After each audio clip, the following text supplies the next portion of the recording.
నా పేరు వనపర్తి రామారావు. మాది సూర్యాపేట జిల్లా చిలుకూరు మండలం బేతవోలు గ్రామం. మా ఎంపీ శ్రీ కుందూరు రఘువీరెడ్డి గారు, మా ఎమ్మెల్యే శ్రీమతి ఉత్తమ్ పద్మావతి రెడ్డి గారు.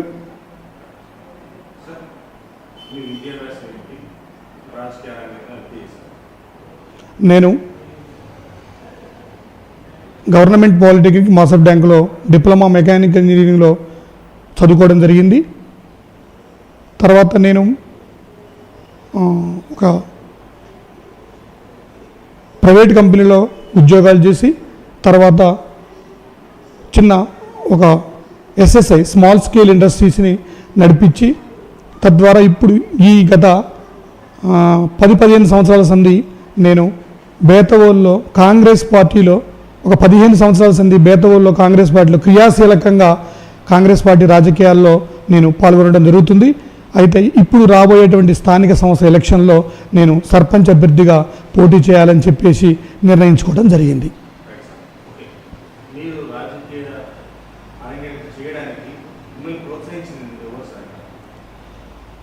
నేను రాజకీయ రంగానికి ప్రవేశించడానికి కారణం నాకు ప్రజాసేవ చేయాలనేటువంటి కోరిక చిన్నప్పటి నుంచి మా తాత వనపతి సైదయ్య గారు, తర్వాత మా నాన్న వనపతి సత్యం గారు, తర్వాత వారిద్దరి ఇన్స్పిరేషన్ తోటే నేను ఏదో చేయాలి, ప్రజాసేవ చేయాలనే తపనతోటే రాజకీయాలకు రావడం జరుగుతుంది.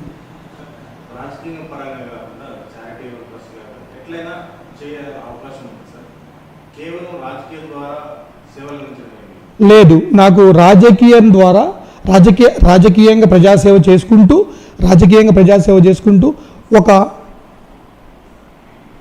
ఏదైనా ఒక స్వచ్ఛంద సేవా సంస్థని స్థాపించి బేతవోలులో ఆ సంస్థ ద్వారా బడుగు బలహీన వర్గాలకు విద్య వైద్యం అందించడంలో నా వంతు కృషి చేయాలని చెప్పేసి నాకు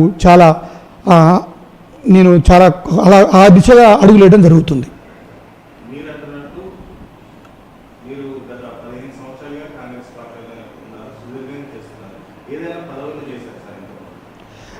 నేను ఇంతకుముందు ఎటువంటి పదవులు ఏం చేయలేదు. ఒక కార్యకర్తగా ఒక నాయకుడిగా మాత్రమే పనిచేసిన తప్పితే నేను ఎటువంటి పదవి చేయలేదు.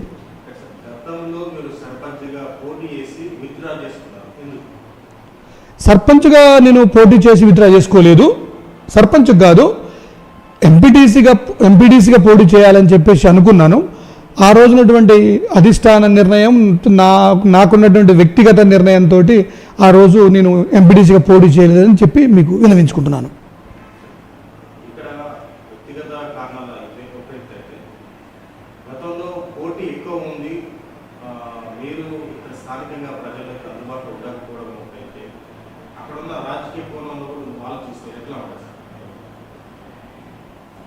అలాంటిది ఏం లేదు సార్. నేను గతంలో పోటీ అని కానీ ఎప్పుడు కానీ ఒకసారి పోటీ ఎక్కువ ఉంది, ఒకసారి పోటీ తక్కువ ఉందని కాదు. బేతవోలు గ్రామం ఉన్నటువంటి రాజకీయ సమీకరణాలతోటి అలాంటి పొత్తులో భాగంగానే నేను పోటీ చేయలేదు తప్పితే ఇంకోటి కాదని చెప్పేసి నేను మీకు తెలియజేసుకుంటున్నాను.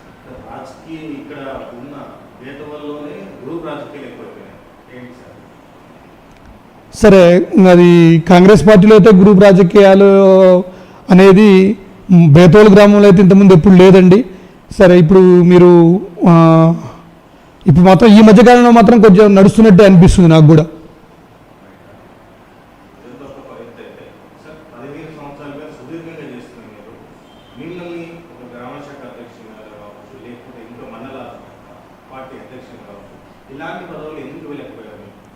అంటే నేను వాటికి ఇంకా నాకన్నా ముందున్నటువంటి సీనియర్స్కు ఆ అవకాశం ఇవ్వాలని చెప్పేసి నన్ను చాలా సందర్భాల్లో అడిగితే కూడా నేను మనకన్నా సీనియర్స్ అంటే ఇప్పుడు నాకన్నా ముందు పార్టీకి కష్టపడ్డోళ్ళు కదా, వాళ్ళకి అవకాశం ఇవ్వాలనే ఉద్దేశంతో వాళ్ళకి ఇవ్వడం జరిగింది.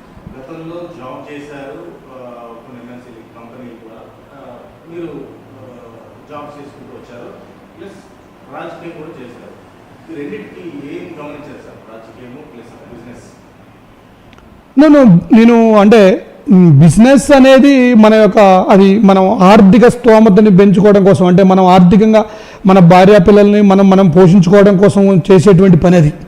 అంతే తప్పితే బిజినెస్ అది అనేది ఒక రకమైనటువంటి వే, అదొక రకమైనటువంటి వే. ఇంకో వే ఇది రాజకీయం అనేది, ప్రజాసేవ అనేది ఇది ఒక రకమైనటువంటి వే. అంటే ఈ రెండింటికి అంత అంటే అప్పుడు ఆ టైంలో దాంట్లో ఉన్నా కానీ దానికి ఎంత న్యాయం చేసినో ఇప్పుడు ఈ ప్రజాసేవలో కూడా అంతే న్యాయంగా, అంతే కష్టపడి, అంతే పని చేద్దామని చెప్పేసి, చేస్తా అని చెప్పేసి నమ్మకంతో నేను ముందుకు వస్తున్నా.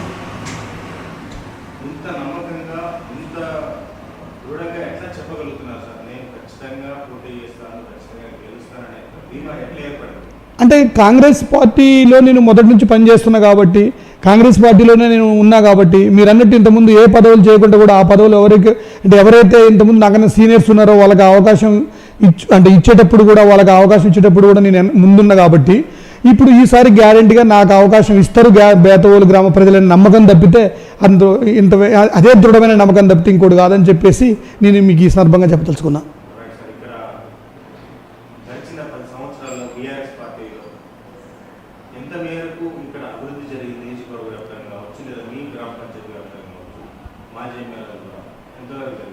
మాకైతే ఎటువంటి అభివృద్ధి జరగలేదండి. ఎందుకంటే టీఆర్ఎస్ గవర్నమెంట్లో మా ఊరికైతే మాత్రం నాకు తెలిసి ఎటువంటి అభివృద్ధి జరగలేదని చెప్పేసి నేను అనుకుంటున్నాను. సంక్షేమ పథకాల విషయంలో చాలా మందికి మేము సంక్షేమ పథకాలు అందించాము. ఖచ్చితంగా ప్రతి ఇంట్లో కేసీఆర్ ప్రవేశపెట్టిన ప్రతి సంక్షేమ పథకం ఏదో ఒక పథకం ద్వారా ప్రజలకు మేము న్యాయం చేస్తామంటారు. వాస్తవం మరి అలా చేసి ఉంటే ఎందుకు ఓడిపోతారండి? ఓడిపోరు కదా. ఇప్పుడు ఆ సంక్షేమ పథకాలు వాళ్ళు చెప్పినట్టు అంత పకడ్బందీగా చేయలేదు కాబట్టే ఓడిపోయారేమని చెప్పి నేను అనుకుంటున్నా.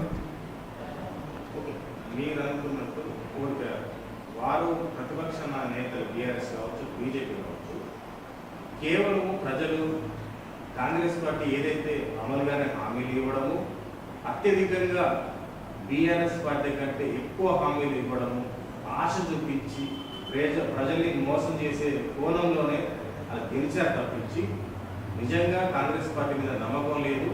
ఈ వచ్చే స్థానిక సంస్థల ఎన్నికల్లో మళ్ళీ కాంగ్రెస్ పార్టీ భూస్థాపితం చేస్తామనేది కొంతమంది అంటున్నమాట. ప్రజల్లో నుంచి కూడా ఇప్పటి వరకు చాలా మందికి 6 గ్యారెంటీల విషయంలో పథకాలు అందలేదనేది అంటున్నమాట. ఏమంటారు? లేదు సార్, అటువంటి అలివి కానీ హామీలు కాంగ్రెస్ పార్టీ ఇవ్వలేదు సార్. అలాంటిది ఏం లేదు. అన్ని పథకాలు ఏదైతే కాంగ్రెస్ పార్టీ హామీ ఇచ్చిందో ఆ పథకాలన్నింటినీ కూడా అమలు చేస్తుంది. కాంగ్రెస్ పార్టీ చిత్తశుద్ధితో ఉంది. కాంగ్రెస్ పార్టీ అలాంటి అమలు చేయలేనటువంటి హామీలు ఇవ్వలేదు. అట్లా అని చెప్పేసి వాళ్ళు అంటే ప్రతిపక్షం వాళ్ళు ఏదో బురద జల్లాలి కాబట్టి బురద జల్లుతురు తప్పితే అలాంటిది ఏం లేదు. రేపు రాబోయే స్థానిక సంస్థల ఎలక్షన్లో కూడా అన్ని కాంగ్రెస్ పార్టీ గెలుచుకుంటుంది. అన్ని గ్రామ పంచాయతీలు, అన్ని ఎంపీపీలు, రాష్ట్రంలో ఉన్నటువంటి ఎంపీపీలు, జిల్లా పరిషత్ చైర్మన్ కూడా కాంగ్రెస్ పార్టీ కైవసం చేసుకోబోతుందని చెప్పేసి నేను మీకు సందర్భంగా తెలియజేసుకుంటున్నా.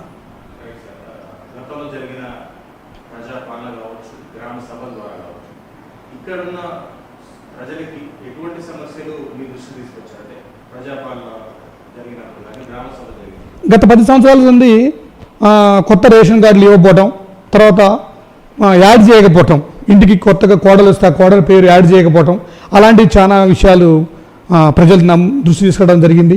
తర్వాత ఆ ఇండ్లు కూడా 10 సంవత్సరాల కాలానికి రెండు పర్యాయాలకు గాను ఇంత పెద్ద గ్రామ పంచాయతీకి ఒక 60-65 ఇండ్లు ఇవ్వటం వల్ల వాళ్ళు కూడా ప్రజల్లో అది కూడా అసంతృప్తి చాలా ఉంది. ఈ విషయాలను నేను నా ముందు తీసుకోవడం జరిగింది. అయితే కొంతమంది వృద్ధులకు పెన్షన్స్ రావట్లేదు. వాళ్ళకు పెన్షన్ తీసుకురావడంలో కానీ మరి ఆ రేషన్ కార్డ్స్ లేని వాళ్ళకు, అర్హులైనటువంటి వాళ్ళకు రేషన్ కార్డ్స్ లేని వాళ్ళకు, పెన్షన్ లేని వాళ్ళకు, ఉపాధి హామీ కార్డ్స్ లేని వాళ్ళకి, తర్వాత ఈ నిరుపేదలకు ఇండ్లు లేని ఎటువంటి నివాస ఆమోదయోగ్యం లేనటువంటి ఇండ్లు లేనటువంటి వాళ్ళకు కూడా ఇండ్లు ఇప్పించడంలో కానీ వీటన్నిటి ప్రజలు నా దృష్టి తీసుకురావడం జరిగింది. వీళ్ళందరికీ కూడా ముందు కాంగ్రెస్ పార్టీ ద్వారానే న్యాయం జరుగుతుందని చెప్పేసి నేను అనుకుంటున్నా.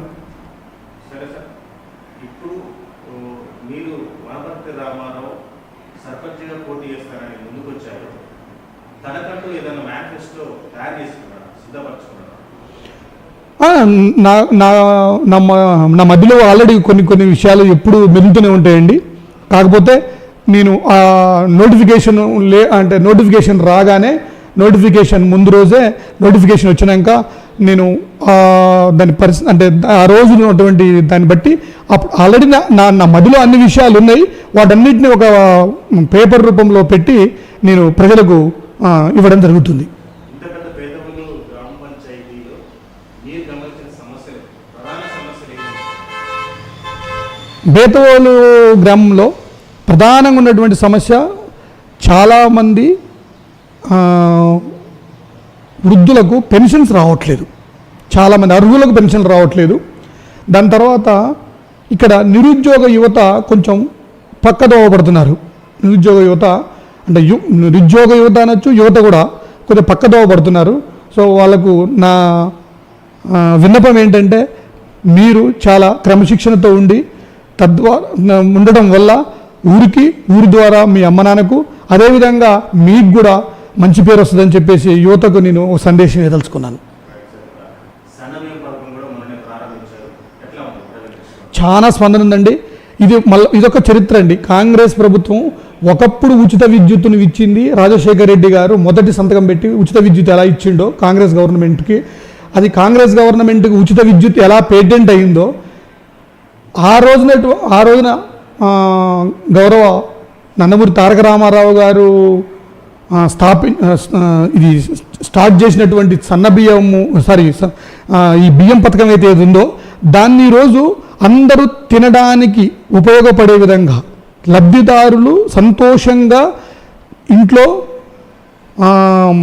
వాటిని తినడానికి వీలుగా సన్నబియ్యం పథకం అనేది ఇది గౌరవ ముఖ్యమంత్రి గారికి మరియు మంత్రివర్యులు ఉత్తమ్ కుమార్ రెడ్డి గారికి ఇది చిరస్థాయిగా ఇది ఒక పెటెంట్ అయిపోద్దని చెప్పేసి వాళ్ళకి నేను భావిస్తున్నాను.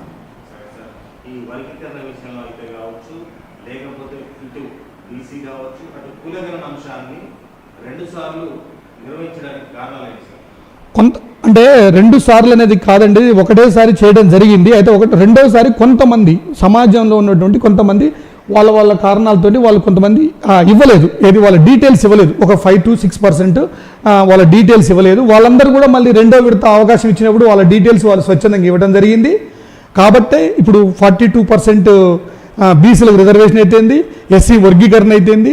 ఈ రెండింటి బిల్లులు అసెంబ్లీలో ఆమోదింపబడి కాంగ్రెస్ గవర్నమెంట్ ద్వారా ఆమోదింపబడి పార్లమెంటుకు పంపడం జరిగిందని చెప్పేసి నేను మీకు విన్నవించుకుంటున్నాను.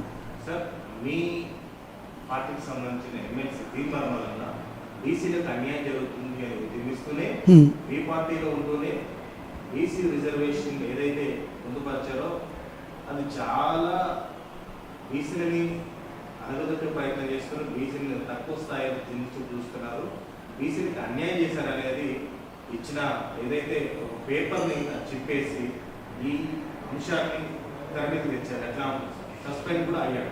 లేదు సార్, నేను అదే చెప్పబోతున్నాను. అలాంటి కార్యక్రమాలు ఏది చేసినా ఎవరు చేసినా కానీ మా పార్టీ ఏఐసిసి క్రమశిక్షణ సంఘం ఒకటి ఉంది, వాళ్ళు తీసుకున్న నిర్ణయానికి కట్టుబడి తప్పదు. ప్రశ్నించే తత్వాన్ని కాంగ్రెస్ ప్రభుత్వం కొట్టివేస్తుందంటే ప్రశ్నించొద్దండి. ప్రశ్నించేటువంటి హక్కు ప్రతి ఒక్కరి ఉంటుంది. ప్రశ్నించే హక్కుని ఎప్పుడు ప్రభుత్వం మనం కాంగ్రెస్ కాలు రాయదు.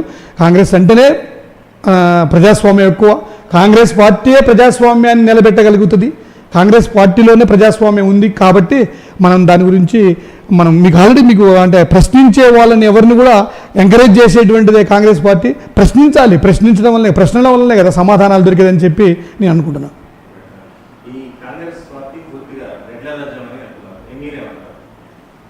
అదేం లేదు సార్, కాంగ్రెస్కు అన్ని వర్గాలు ముఖ్యంగా బీసీ ఎస్సీ ఎస్టీ వర్గాలే కాంగ్రెస్ పార్టీకి మొదటి నుంచి ఇందిరాగాంధీ కాడ నుంచి కూడా బీసీ ఎస్సీ ఎస్టీ వర్గాలే కాంగ్రెస్ పార్టీకి అండగా ఉన్నాయని చెప్పేసి నేను అనుకుంటున్నాను సార్.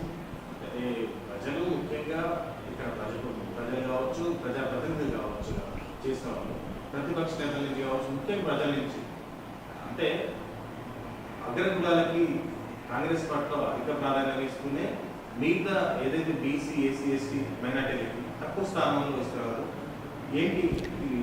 లేదండి, అలాంటిది ఏం లేదు. అందుకనే కదండి ఇప్పుడు బీసీలకు 42% రిజర్వేషన్ అనేది కాన్సెప్ట్, దానికి అది కాంగ్రెస్ పార్టీ అమలు చేస్తుంది. అది పక్కా కాంగ్రెస్ పార్టీ అమలు చేస్తుంది. కాంగ్రెస్ పార్టీ పేదల పక్షపాతి కాబట్టి కాంగ్రెస్ పార్టీ ఎప్పుడు పేదల పక్షానే ఉంటుందని చెప్పేసి నేను మీకు తెలియజేస్తున్నాను. ఇక్కడ మంత్రి పదవిని పద్మావతి రెడ్డి గారు, మీ ఎమ్మెల్యే గారు మంత్రి పదవిని ఆశిస్తున్నారు తెలిసింది. మంత్రి పదవి విస్తరణలో అవకాశం ఉందంటున్నారు. మంచిదండి, మంచి మేడంకి ఆ అర్హత ఉంది. ఉత్తమ్ పద్మావతి రెడ్డి గారికి ఆ క్వాలిఫికేషన్ ఉంది, ఆ అర్హత ఉంది. ఆమె ఎటువంటి శాఖ ఇచ్చినా కానీ సమర్థవంతంగా నిర్వహిస్తుందని చెప్పేసి నేను కోరుకుంటున్నాను. హోమ్ మినిస్టర్ని హోమ్ మినిస్టర్ పదవిని కోరుకుంటున్నారని నిజంగా నల్లమల్ల పద్మావతి రెడ్డికి హోంశాఖ ఇస్తే బాగుంటుందా? చాలా బాగుంటుందండి, దానికి ఏముంది, ఇవ్వచ్చు, తప్పేమిది. మా ప్రభుత్వం అనుకుంటే, ముఖ్యమంత్రి గారు అనుకుంటే, అతను ముఖ్యమంత్రి గారి మంత్రివర్గంలో ఎవరెవరు మంత్రులు ఉండాలనే సంగతి వాళ్ళు మంత్రివర్గం నిర్ణయించుకుంటారు. కానీ పద్మావతి మేడంకి మాత్రం ఏ మంత్రి పదవి ఇచ్చినా కానీ పద్మావతి మేడం సమర్థవంతంగా నిర్వహిస్తుంది. ఆ మంత్రి పోస్టుకి వన్నె తీసుకొస్తుందని చెప్పేసి నేను కోరుకుంటున్నాను. ఫైనల్గా ఇక్కడున్న మీ వేపవోలు గ్రామ పంచాయతీ ప్రజలకి అండ్ ఓటర్లకి, ఓట్ అంటే నోటు అనేది ఖచ్చితంగా ఇప్పుడున్న రాజకీయ పరిస్థితి చూస్తే అదే కావస్తుంది. ఏం చెప్తారు సార్? అదేం లేదండి. మా బేతవోలు గ్రామ ప్రజలు చాలా విజ్ఞులు. అలా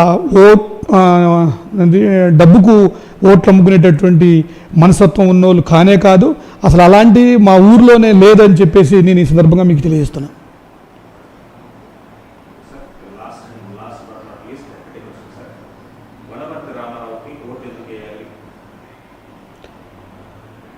నేను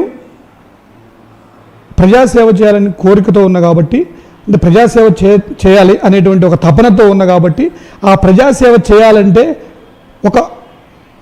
ఒక మార్గాన్ని ఎంచుకోవాలి. కాబట్టి ఆ మార్గంలో నేను రాజకీయ మార్గాన్ని ఎంచుకున్నా. కాబట్టి మీరు నాకు ఓటు ఎందుకు వేయాలని మీరు క్వశ్చన్ అడిగారు. కాబట్టి నేను మీకు ఇచ్చినటువంటి ప్రతి హామీని నెరవేరుస్తా అని చెప్పేసి మీకు అందుబాటులో ఉండి బేతవోలు గ్రామ అభివృద్ధిలో నా వంతు నేను కృషి చేస్తాను. మీరు నాకు వేసినటువంటి ఓటు ఎట్టి పరిస్థితుల్లో అది వృధా కానియను, మీ నమ్మకాన్ని నేను ఒమ్ము చేయనని చెప్పేసి నేను ప్రజలకు ఈ సందర్భంగా తెలియజేసుకుంటున్నాను.